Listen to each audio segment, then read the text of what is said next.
vamos a estar enfocando en Hechos 2, del 1 al 14. Al igual que la semana pasada, aunque es una clase acerca del libro de Hechos, me gustaría irme al Antiguo Testamento. Porque, insisto, para entender lo que va a pasar aquí, en lo que vamos a ver hoy, es necesario comprender ciertas prácticas o festividades o fiestas que hacían los judíos, que eran sombras de lo que iba a venir en el capítulo 2 de Pentecostés. ¿Cuántos están familiarizados con las fiestas judías? ¿Nadie? Créeme, yo tampoco. No soy judío. Entonces, después de una investigación, encontré, no son las únicas, pero son las tres que yo veo que simbolizan lo que pasa en Pentecostés. Pentecostés es una palabra muy mal usada, muy abusada. Hechos capítulo 2 es un pasaje muy distorsionado por muchas personas, por muchas sectas. Incluso dentro de la misma iglesia de Cristo está usado para interpretarse de manera errónea. Entonces mi objetivo en esta noche es ver el trasfondo de estas fiestas que se consuman en Pentecostés y ver dentro del contexto cuál es la aplicación o cuál fue exactamente lo que ocurrió y cómo lo podemos aplicar. Entonces, si logro llegar a una interpretación bíblica que sea dentro del contexto, entonces ya podemos decir, como dijo el hermano Enrique, podemos tener algo bíblico, algo que está bien fundamentado, algo que nada lo va a tumbar, algo que nadie lo puede refutar y sobre todo algo que nos va a servir en una vida práctica. Entonces, sin más preludios, vamos a ver si nos funciona. Pentecostés. ¿Alguien sabe qué es Pentecostés? ¿Alguien por ahí? No, lo que sea. Fue el día que los discípulos recibieron el Espíritu Santo, la promesa de que Jesús les dejó antes de irse de ascender al cielo. Ok, entonces fue el día que los discípulos, los que estaban dentro de la casa, recibieron el Espíritu Santo. Hablaron en lenguas. Bien. Si ponen atención a la primera página que les di la semana pasada, ahí vemos que Jesús promete eso. Si llevas la lista de las cosas que están ahí, puedes ir marcando y poniendo versículos para que veas cuándo se cumplen todas estas cosas. Como digo, estamos probando de cierta manera la palabra. Gracias a Dios el cristianismo hasta ahorita es la única religión, la única cosmovisión donde tú puedes hacer preguntas y cuestionarla y llevarla hasta el límite. El cristianismo es tan cierto que si no, no estarías aquí en esta noche. Entonces está bien agarrar la escritura y meterla a prueba. No se espante, todo va a estar bien. Entonces Pentecostés básicamente es esto, es una festividad que ocurría. Antes de llegar ahí vamos a ver otras dos, pero es donde se consuma esta promesa que Jesús le hace a los discípulos. La primera fiesta que quiero ver es la Pascua. En las hojas que les di les puse el título de la fiesta, pero igual que la semana pasada pueden hacer todas las notas que quieran. Al final, si alguien necesita mis apuntes, que es ya más detallado por cada una de las fiestas, diga, y se las mando. Pero no porque se las mande deje de hacer notas. Es muy importante que usted haga notas porque yo escribo mis notas como yo las entiendo, entonces usted haga notas como solo usted las entiende.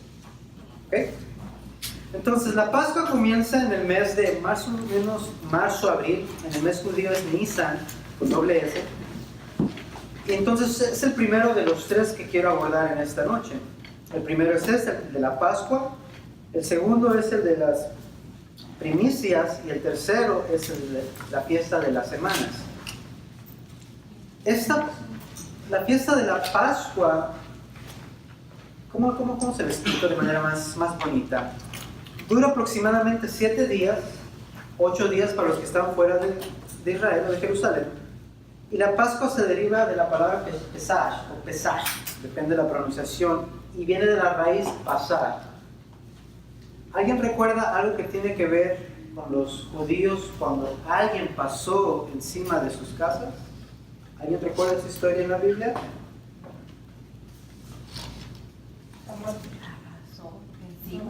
Que la última plaga era la muerte de todos los primogénitos. Aquí tengo que ir bien porque si no, aquí Enrique me va Entonces, eso lo puedo encontrar en Éxodo 12. Básicamente esta plaga se trataba de que Dios iba a matar a todos los primogénitos de la región. Incluía también a los israelitas, si no seguían los procedimientos y las condiciones que Dios mandaba. En este caso, Dios mandaba que se matara una ovejita, que estuviera bonita, limpia, pero que al matarla su sangre tenía que ser puesta en las puertas de la casa, en los postes, para que cuando viniera Dios o este ángel, no matara a los primogénitos dentro de esta casa. Entonces esta sangre era como una señal para que pasara por encima. Entonces de ahí se deriva la palabra pasaj o passage, que significa pasar por encima. Entonces esto pasa en Éxodo del 12 al 15 más o menos. Durante esta celebración,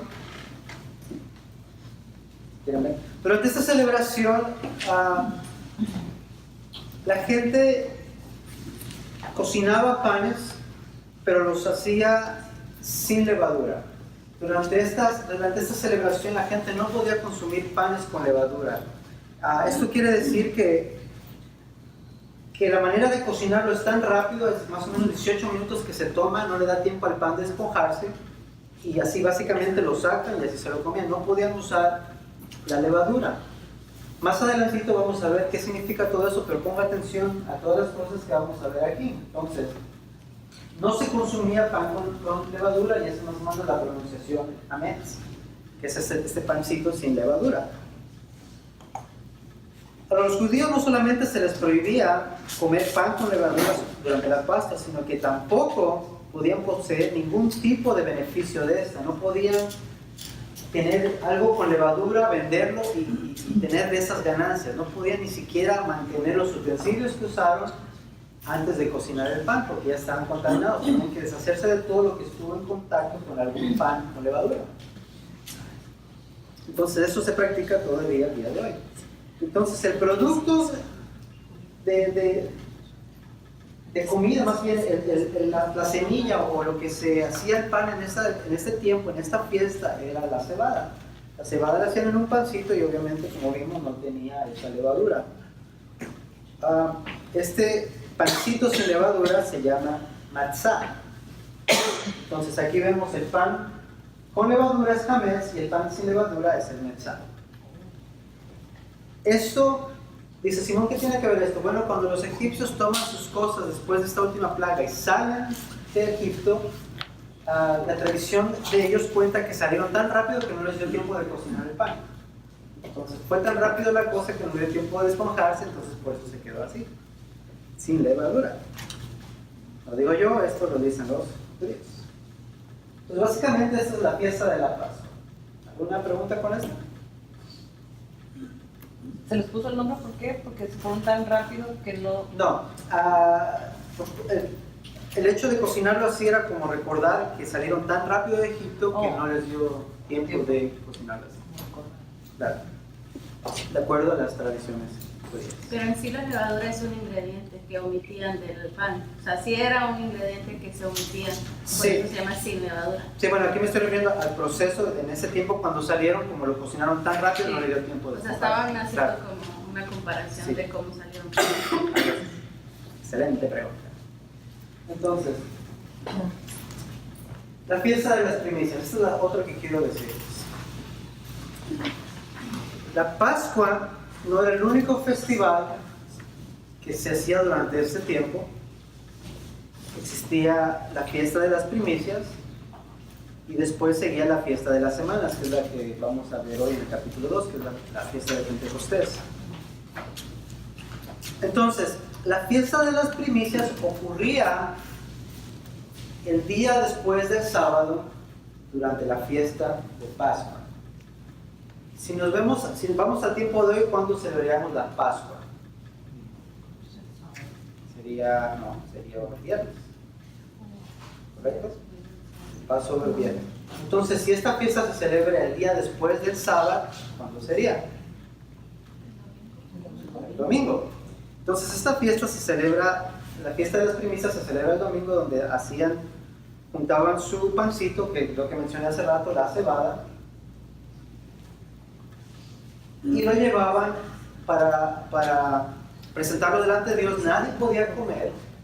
Ahora, quiero que consideren algo. Esta fiesta, hagan de cuenta que tienen su campito, tienen su cosecha y ven los primeros frutos. De esos primeros frutos los agarran, los cocinan y los presentan delante de Dios, pero no podían comer de estos frutos. Entonces esto era una acción de fe, donde tú estabas diciendo: Dios, estos son mis primeros frutos, dependo de ti completamente, aquí está.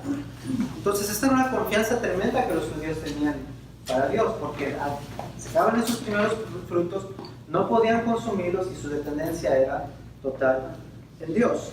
Entonces, la cebada era cosechada en la primavera, y en esta fecha los israelitas ofrecieron el primer manojo de la cosecha y no se les permitió comer nada de la cosecha hasta que dieron su porción al Señor. Como mencionamos hace rato, este pan no tenía levadura. Estas primicias se ofrecían en el domingo. Mantengan el concepto esa. La Pascua fue el viernes, llega el sábado, no se hace nada, el domingo presentan las primicias sin levadura. ¿Alguna pregunta con esta? Si voy muy rápido. ¿El sábado no se hace nada, dijo? No se hacía nada. La semana pasada mencionamos que ni siquiera podías caminar más de 0.6 millas. O sea que si llegabas a 0.6 millas ya no te podías regresar. Ya te quedabas. A menos que viniera alguien de regreso, pero... Te han cargado. Sí, se van cargando. No, se lo pasé toda la semana pensando. Entonces, muy bien. Tenemos la Pascua, la fiesta de las primicias, y ahora venimos a la fiesta de las semanas. Esta tiene muchos nombres.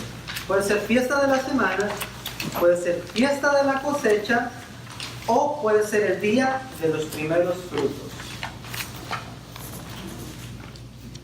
Día de las semanas, fiesta de la cosecha, o el día de los primeros frutos. A decir, pero otra vez los primeros frutos sí lo hacían constantemente. Acuérdense que es por temporadas.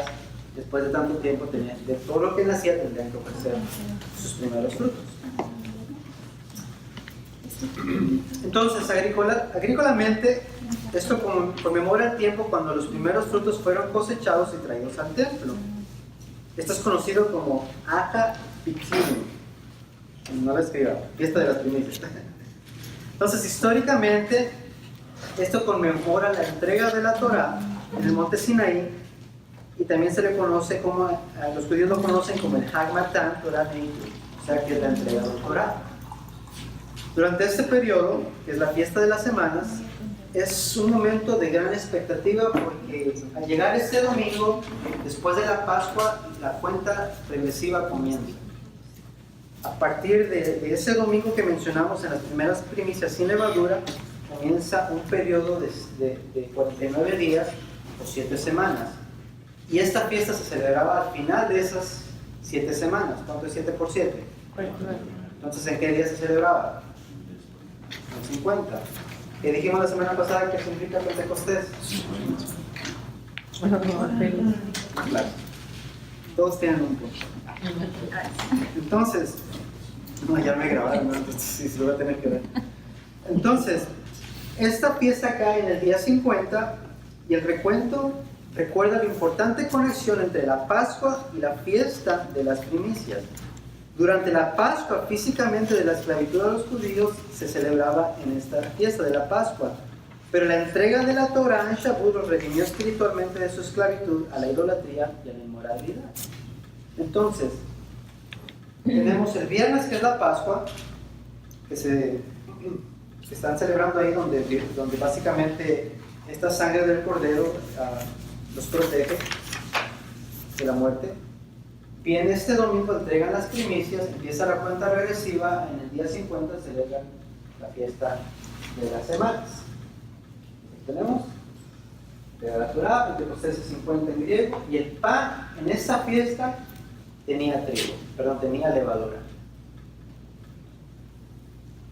Durante esa, pues, ¿por qué trigo? Bueno, como decimos, son diferentes temporadas, son diferentes campos, entonces dentro de las permitidas el trigo era una de las cosas que ofrecían. Solo que en esta semana sí, el pan sí tenía levadura.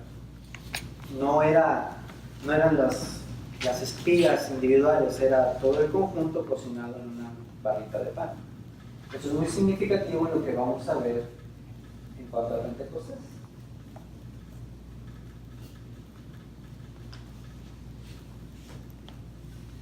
Entonces, durante esta fiesta tampoco se podía trabajar.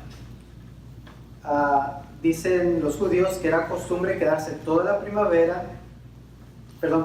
noche de esta fiesta estudiando la Torá y luego ponerse a orar lo más temprano posible en la mañana. Durante este tiempo también era común comer por lo menos una vez durante esta fiesta comida láctea, o sea, lo que tiene que ver con leche y todo eso. Uno de los comentarios que leí es de que la razón por la que comían cosas lácteas en este tiempo o en esta fiesta era para recordar la promesa de la tierra prometida, que según la Biblia decía que era una tierra donde ¿qué? Entonces, eso pienso, o sea, no es así, es uno de los posibles motivos por la cual consumían. Antes de entrar a la recapitulación de todas estas fiestas, necesito saber si alguien necesita alguna aclaración en una de ellas. Porque si nos perdimos aquí, se perdió lo demás. ¿Todos bien? A ver, no, yo no. Si era la fiesta de la Pascua, duraba 7 días. La fiesta de La primera, la Pascua, la de fiesta del pan sin levadura. La primera. Sí, ¿no?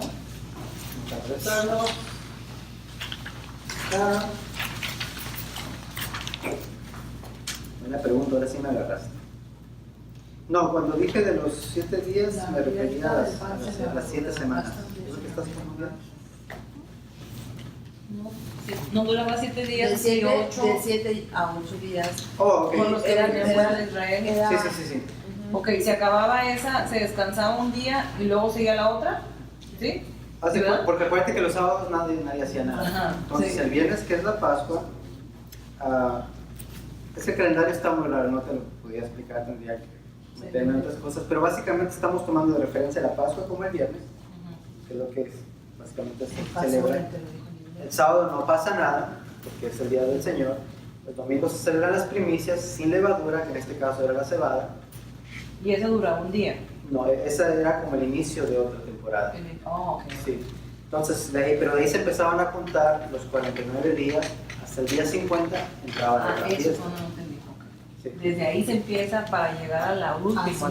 Entonces, en esa fiesta de las semanas o de la cosecha, también se traían las primicias, en este caso de trigo, pero el pan que se cocinaba sí tenía levadura. Sí, ese pan de las primicias sí tenía levadura. La fiesta de las semanas. De las semanas que están sentados. ¿Alguien más? ¿Alguien dice fiesta de las semanas? ¿No? Bueno. Entonces, recapitulando.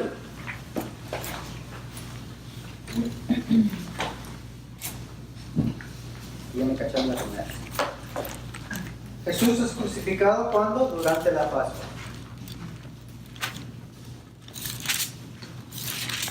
¿Qué significa la sangre del Cordero en el Éxodo con lo que Jesús hizo en la cruz?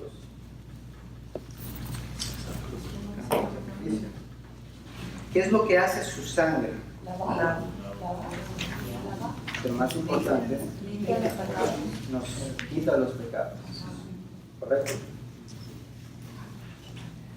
¿Puedo usar la sangre de Cristo para decir otras cosas como por ejemplo voy manejando, bueno, con tu sangre?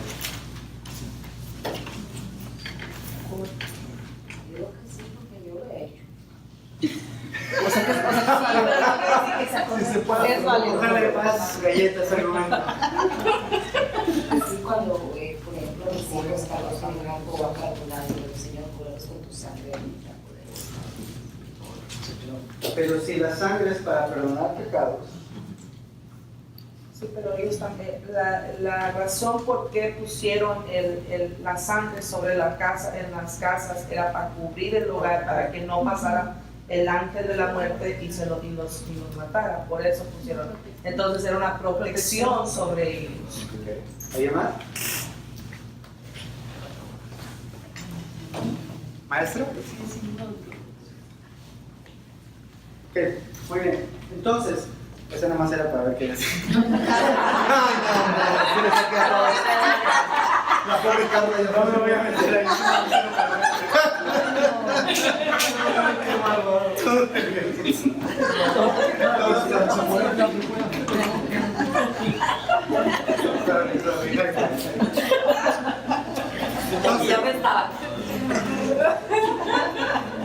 Entonces, la sangre de Cristo debemos recordar. En sí, la sangre de Cristo es para nuestro perdón de pecados. Sin ella, cuando Dios nos ve, somos objetos de su ira. Al vernos por medio de la sangre de Cristo es como si estuviera viendo a Cristo, sin pecado. Pero todavía pecamos, sí, pero eso es otra historia. Estamos en un cuerpo corrupto. Entonces, básicamente, durante la Pascua, Jesús es crucificado, paga ese precio como la ovejita que vimos en el Éxodo. Cuando Dios manda toda su ira, no cae sobre nosotros, cae sobre Cristo. Como en este caso, al pasar por las casas, no cae en esa persona, sino que pasa encima de las casas, lo que es el Passover en inglés, o el passage que le llaman en hebreo. Entonces Jesús muere y es crucificado. Después, en ese día siguiente que hablamos, que era cuando era la fiesta de las primicias, el domingo, pasan las primicias de una cosecha aún mejor. ¿Cuál crees que es esa cosecha? Que es mucho mejor. La resurrección de Cristo. Corintios nos dice en 1 Corintios 15 que Cristo es la primicia de la resurrección, es una promesa. Entonces, si lo ven desde el contexto agrícola, las primicias o esos primeros frutos te decían si la cosecha iba a estar buena o no. Si la cosecha era bonita, era rica, eso te garantizaba que el resto de la cosecha iba a estar genial. Cristo, al ser la primicia de esa cosecha, de esa resurrección, nos garantiza a nosotros que un día, al morir y cuando Él venga, nosotros vamos a ser resucitados. Entonces, 1 Corintios 15. Entonces, vemos ahí otra cosa bien interesante. La sangre de Cristo nos salva del juicio de la muerte. Jesús resucita durante la celebración de la fiesta de los primeros frutos. Esto no es los primeros frutos. Entonces, vemos ahí dos fiestas que están culminando en la persona de Cristo. Cristo es muy importante en estas fiestas, porque estas fiestas hablaban de algo que iba a pasar, algo de lo que Dios venía prometiendo, algo que los judíos celebraban y lo debieron haber visto en la persona de Cristo, pero muchos se les pasó. Entonces, haz de cuenta, me dice Simón, ¿qué pasa con la cebada que era cocinada sin levadura? Considerando a Cristo como esta persona resucitada, como las primicias de nuestra resurrección, ¿qué crees que significa la levadura? O que no tenga levadura.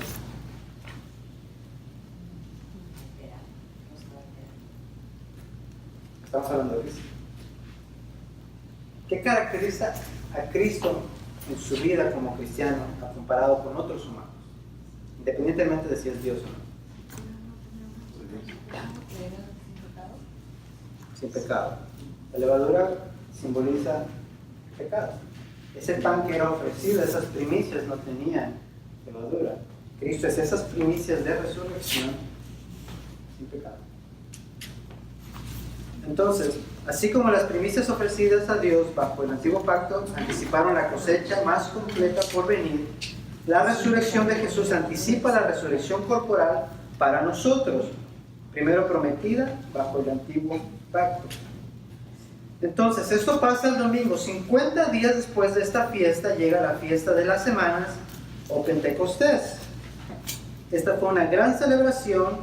Incluso aquí los panes que se traían eran panes con levadura. Cuando entremos ahorita a Pentecostés vamos a ver qué significa esa levadura en relación a la iglesia, en relación a los eventos que se desarrollan. ¿Alguien tiene alguna pregunta hasta aquí? ¿Estamos bien?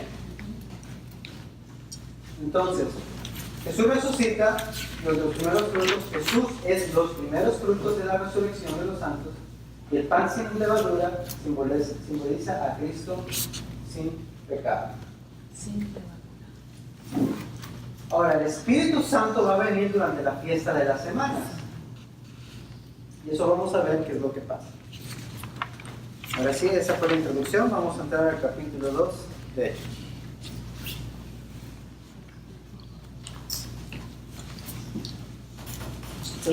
Hechos capítulo 2, verso 1 dice: Cuando llegó el día de Pentecostés, estaban todos unánimes juntos. Solo como repaso general, Pentecostés se deriva del griego Pentecostes y significa 50. Ahora dice que estaban en la casa. ¿En qué casa estaban?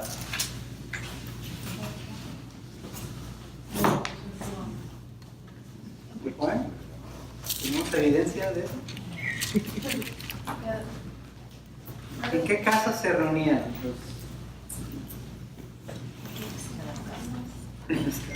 Porque muchos piensan que es la misma casa donde normalmente convivían. Puede que sea la casa donde hacían la última cena. Entonces es posible que haya sido esa casa. Lo seguro es que sea una casa muy grande. O que no les importara estar ya sea en el primer piso o en el segundo piso, porque habían 120 personas ahí, como vamos a ver más adelante. Entonces estaban en esa casa, estaban reunidos y estaban todos unánimes, del griego motumadón. Nomás pongo unánimes. Ahora, esta palabra motumadón quiere decir que están de acuerdo en un mismo pensamiento. Nosotros aquí estamos de acuerdo en un mismo pensamiento y este es estudiar la palabra de Dios. Todos, no nomás porque yo esté enseñando que sino todos estamos en este pensamiento, aprender la palabra de Dios y ver cómo la vamos a aplicar a nuestras vidas. Entonces así estaban los discípulos todos unánimes en un solo pensamiento. ¿Y cuál era ese pensamiento?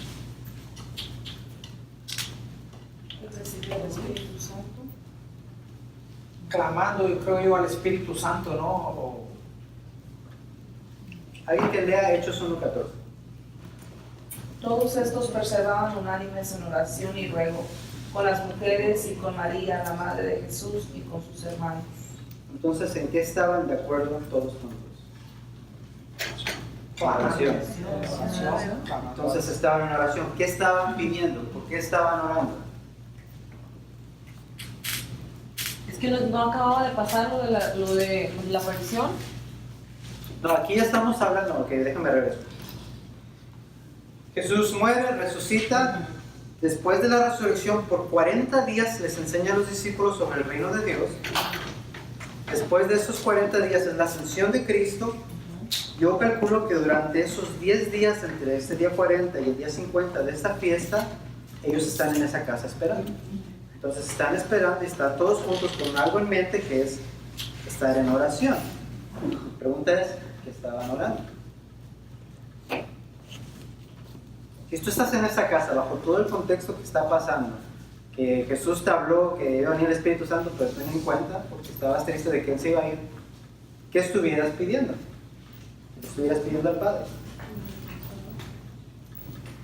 Posiblemente protección. Ya ven que cuando arrestaron a Jesús todos salieron corriendo. Posiblemente Dios, danos paciencia, porque Jesús los mandó a esperar, no los mandó a hacer nada. Jesús no les dijo vayan a orar por el Espíritu Santo, no. Jesús les dijo vayan allá a Jerusalén y oren. Tranquilos, esperen, no hagan nada, esperen. Entonces puede que hayan orado por protección, ya sea que no les lleguen ahí los romanos y les den, quieran ahí cuello. Entonces, esa es una de las posibles causas. Muchos dicen, no, estaban orando para pedir el Espíritu Santo, ni siquiera sabían que era eso. Como dijo el hermano, ¿cuántas páginas que yo fue? Números 18, 17, creo que fue lo que citó. El Espíritu de Dios estaba sobre esta persona, nada más. Entonces aquí ellos no podían pedir eso porque ellos en su mente, bueno, el Espíritu Santo solamente era con ciertas personas. ¿Por qué vamos a pedir nosotros? No. Lo más seguro es que estaban todos juntos con algo en mente, orando a Dios, probablemente alabando a Dios, probablemente en esa oración exaltando a Dios, dando gracias por Jesús, gracias por todo lo que ha pasado y por todo lo que va a venir, a la expectativa de lo que Jesús prometió. Entonces estaban ahí en esa casa, verso 2, y de repente vino del cielo un estruendo como de un viento recio que soplaba, el cual llenó toda la casa donde estaban sentados. De repente los discípulos no estaban orando para que el Espíritu Santo llegara. Ellos probablemente estaban como nosotros aquí ahorita, tratando de aprender la palabra de Dios. No estaban haciendo nada especial, no se estaban ganando este día, no estaban haciendo nada para que Dios dijera, ok, cuando ya hagan eso, voy a mandar. No, nada más dice de repente. ¿Qué es de repente? Sin esperarlo. Cierra la puerta. Como ese teléfono. De repente se Más de repente y no hablar. Como el maestro. Entonces, así de repente.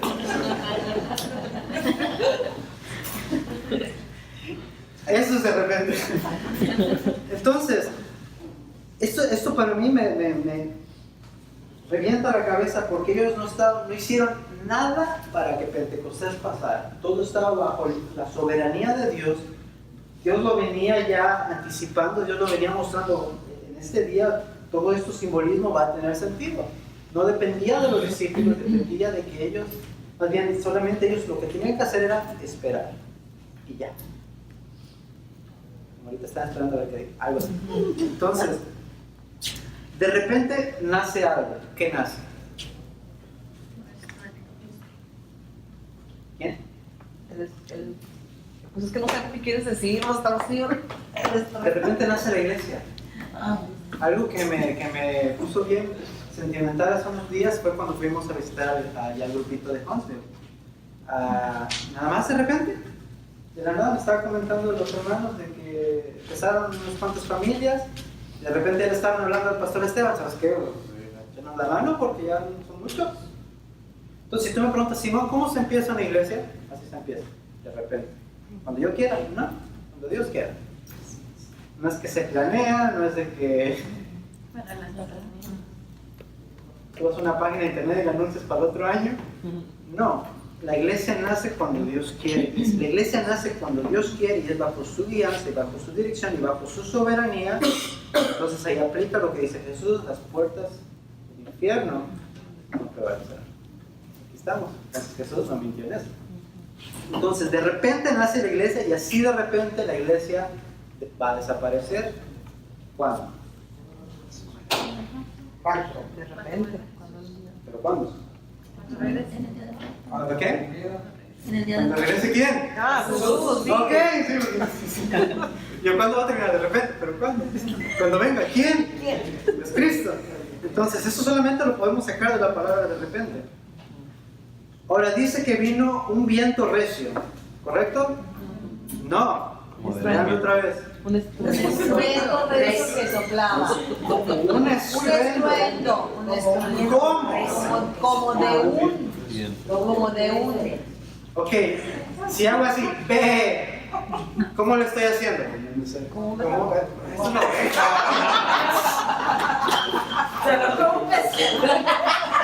Gracias. Ok, otra vez. Estoy haciéndole como un becerro, mas no soy un becerro. Bueno, de repente. Pero ese es el punto. Este viento, este estruendo es algo ruidoso, es algo extremadamente fuerte, que estoy seguro que todos los que estaban ahí y afuera de la casa lo escucharon, mas sin embargo, era solamente cómo. No dice que había un viento. Ahora, este viento o este estruendo no era literal como la palabra fuego, que vamos a ver más adelante. Pero dice que este viento recio, o este estruendo como de un viento recio que soplaba, llenó toda la casa. Me llama mucho la atención porque dije, bueno, viento, usualmente cuando usamos la palabra viento, se usa la palabra neuma, que significa aire, que significa espíritu. Por ejemplo, cuando hablamos de un neumático nos referimos al aire dentro de una llanta.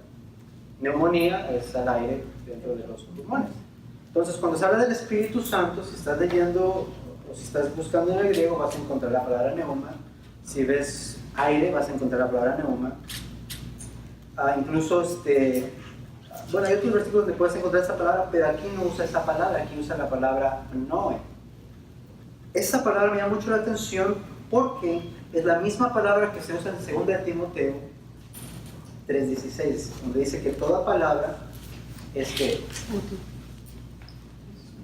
inspirada por Dios. Entonces, en inglés me gusta porque es breathed by God, o sea, que es un aliento que Dios da. ¿Se acuerdan de ese pasaje donde Jesús les dice y sopló en ellos el Espíritu? Entonces es algo así, pero imagínense el ruido y una sensación como de eso que está pasando en ese momento, y toda la casa fue llena. Hemos visto esta palabra constantemente, pero voy a repetir, cuando usa la palabra llena, en Juan vemos que está narrando y dice que todos estaban llenos de tristeza al oír lo que estaba diciendo Jesús, ¿no? Que se iba a ir, que le iban a crucificar. Llenos, aquí está diciendo que sus corazones estaban tan inundados de tristeza que no había espacio para nada. No había sentimientos, no había espacio para sentimientos de esperanza, no había sentimientos de felicidad. Estaban llenos de tristeza, aquí estaban llenos de esto que llegó, que es el Espíritu Santo. Ahora, bautismo del Espíritu Santo no es una experiencia en el sentido de que no vas a experimentar algo físico, una emoción, un sentir, algo así. No es algo extravagante, místico, ritual. No es un ritual, es simplemente cuando nosotros somos bautizados con el Espíritu Santo, lo que quiere decir es que ahora formamos parte del cuerpo de Cristo. Simón, ¿cómo llegaste a esa conclusión? Bueno, ¿pueden leer 1 Corintios 12, del 12 al 13?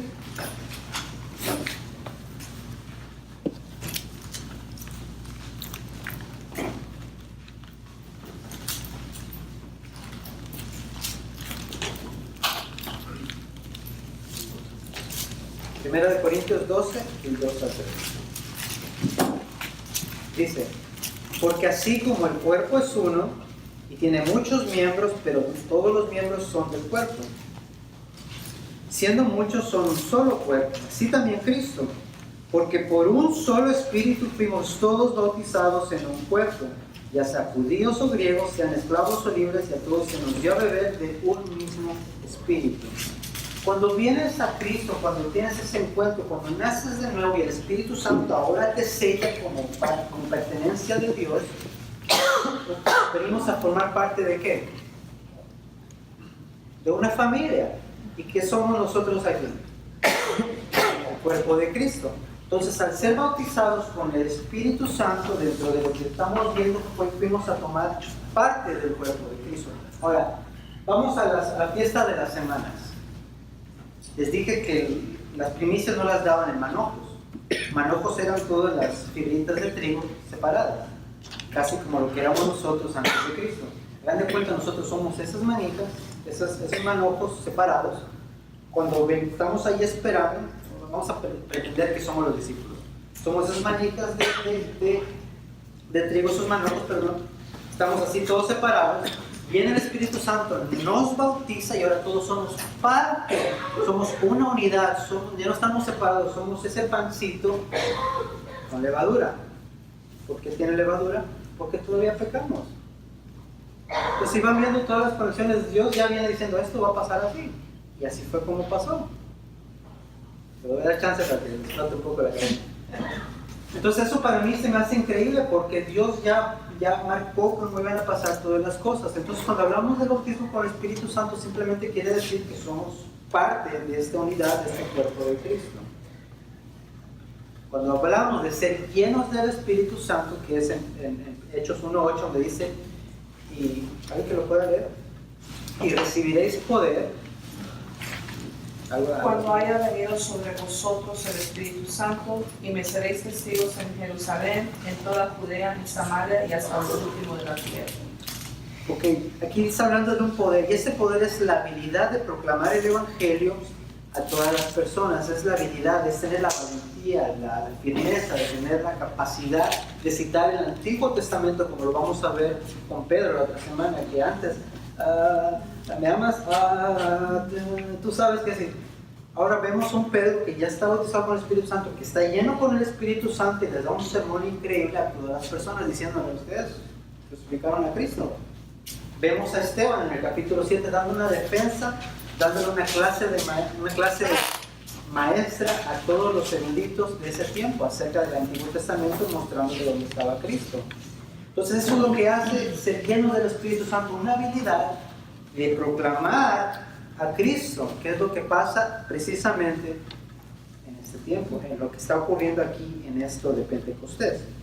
Ahora, el bautismo con el Espíritu Santo no son gritos, no son personas corriendo o cayendo al suelo en un éxtasis, sino que ahora somos parte del cuerpo de Cristo. Por otra parte, el bautismo con el Espíritu Santo nos lleva a una experiencia como sucedió en Hechos: hablar en otros idiomas y predicar sermones tan fuertes y precisos como los que daban Pedro y Pablo.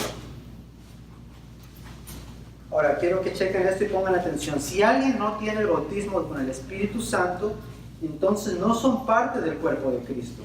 Si no están en el cuerpo de Cristo, entonces no tienen el Espíritu Santo.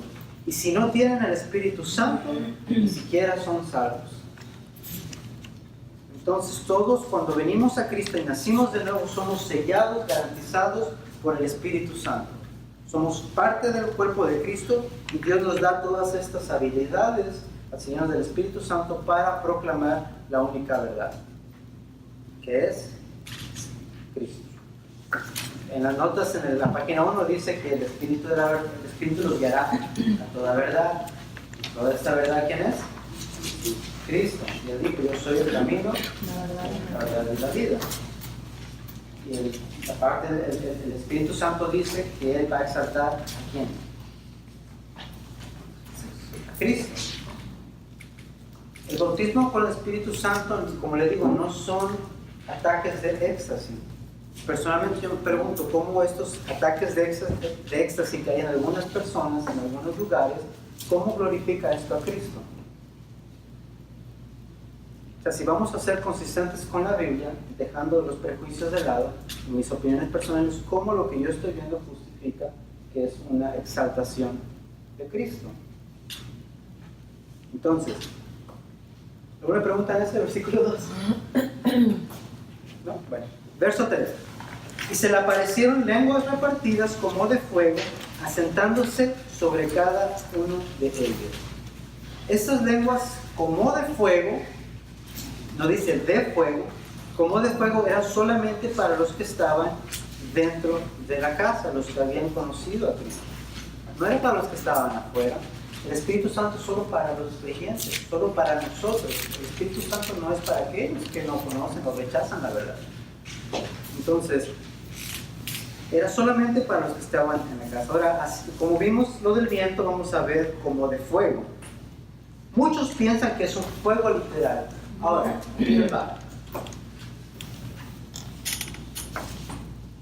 lo mencionó Enrique, Dios es fuego consumidor. Entonces, si nos vamos a examinar la Biblia y cantamos anda el fuego, ¿qué le estamos diciendo a Dios? Que nos consuma. Entonces, al decir, ok, pero a lo mejor eso quiere decir. Y muchos usan Mateo 3:11, donde dice: yo a la verdad os bautizo en agua para arrepentimiento, pero el que viene tras de mí, cuyo calzado no soy digno de llevar, es más poderoso que yo. Él los va a bautizar en Espíritu Santo y fuego. Entonces, ahí está, fuego. No dice como fuego, es fuego, ok. Pero ¿qué dice más adelante en el siguiente verso?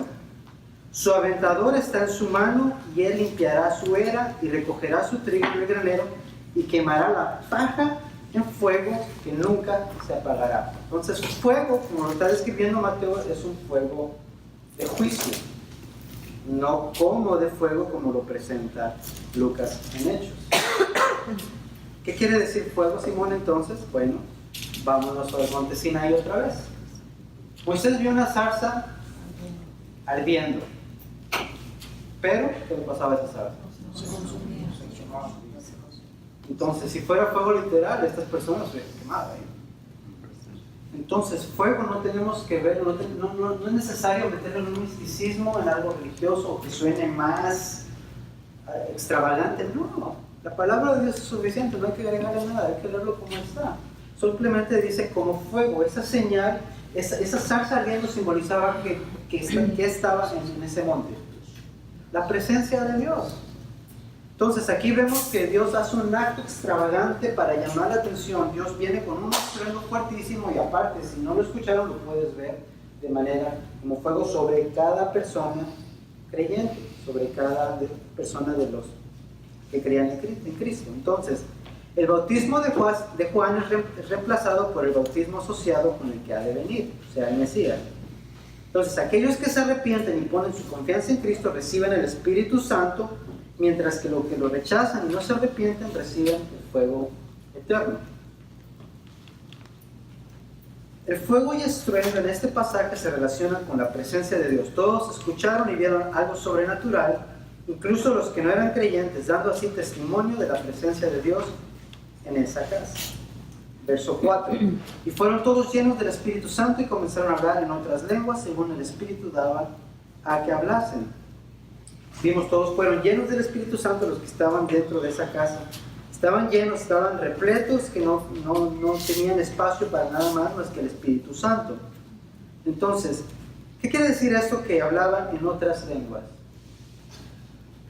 Buscando la palabra, y es una palabra bien rara, se llama glosa, significa la acción de hablar una lengua o un idioma que naturalmente tú no hablas. Yo naturalmente no puedo hablar, no puedo hablar francés o chino. No puedo.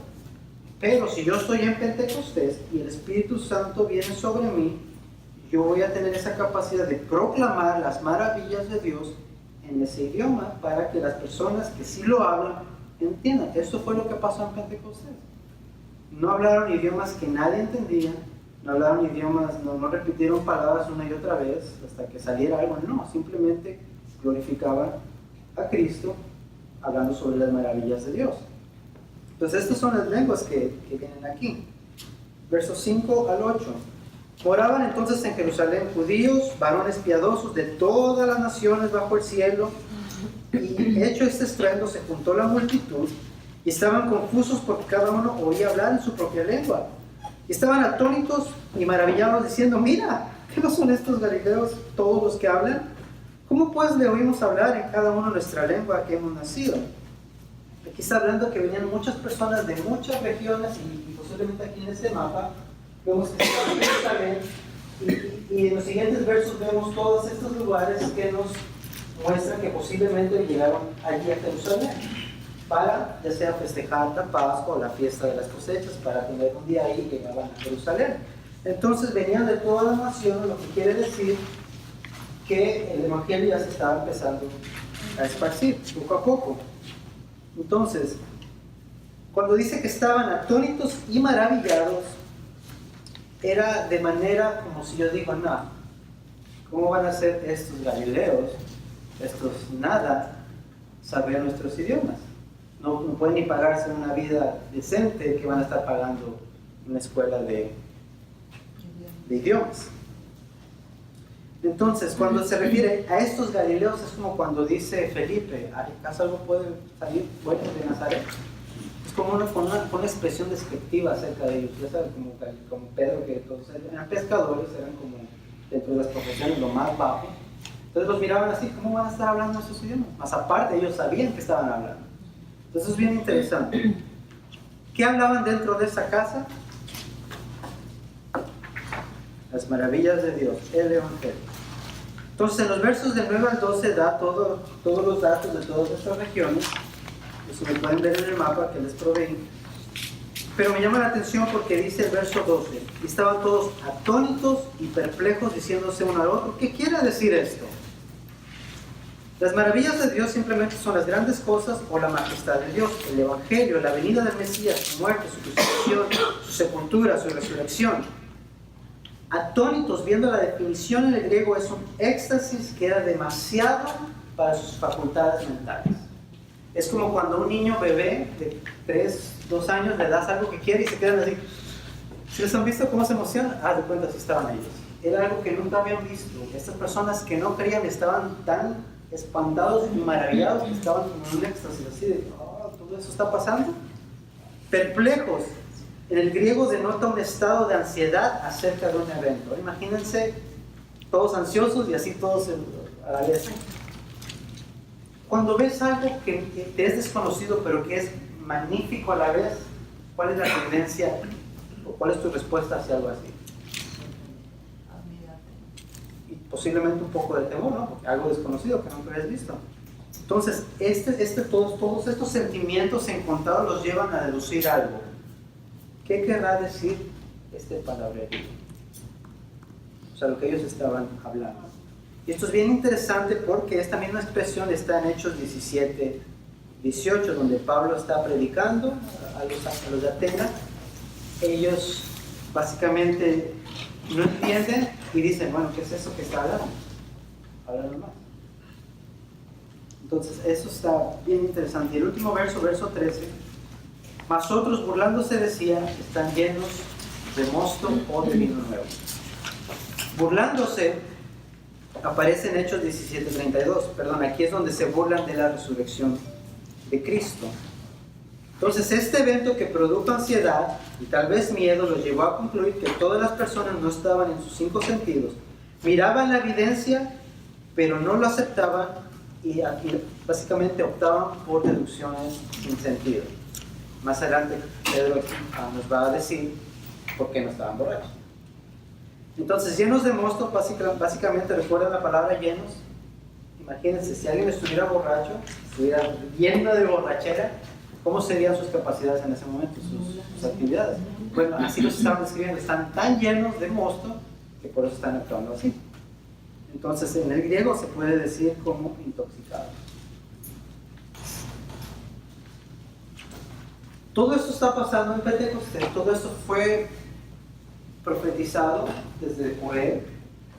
Vemos que Dios ha dejado fotos o fotografías o pinturas acerca de lo que va a venir y vemos que es consumado en esta fecha donde todo tiene sentido, donde todo está bajo la soberanía de Dios, donde los discípulos simplemente esperaron y donde Jesús está cumpliendo cada una de esas promesas que Él nos dio en Juan, que le puse ahí 13 al 16 me parece. Entonces, los Hechos 2 del 1 al 3. ¿Preguntas? Muy serio. Pero no sé si la tosadera que me dio, se quedó como dos cosas diferentes. O sea, cuando tú aceptas a Jesús, eres sellado por el Espíritu Santo. Pero esto está hablando del bautismo del Espíritu Santo. Bueno, cuando tú aceptas a Cristo, automáticamente recibes al Espíritu Santo. Creo que es Corintios dice que nadie puede decir que Jesús es Señor si no es por el Espíritu Santo.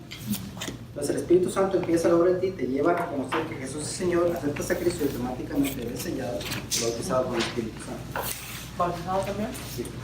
No es como que, ok, ya me hice cristiano y 6 años después, ya recibí el Espíritu. No, es en ese mismo momento que aceptas a Cristo, que es verdaderamente nacido de nuevo, que eres sellado y bautizado con el Espíritu Santo.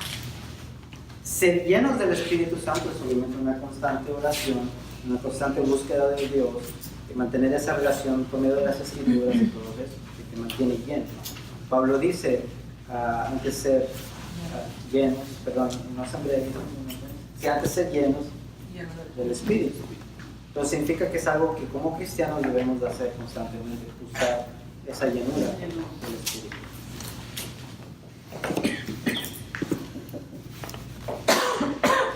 ¿No más? ¿No? Bueno, la clase está concluida.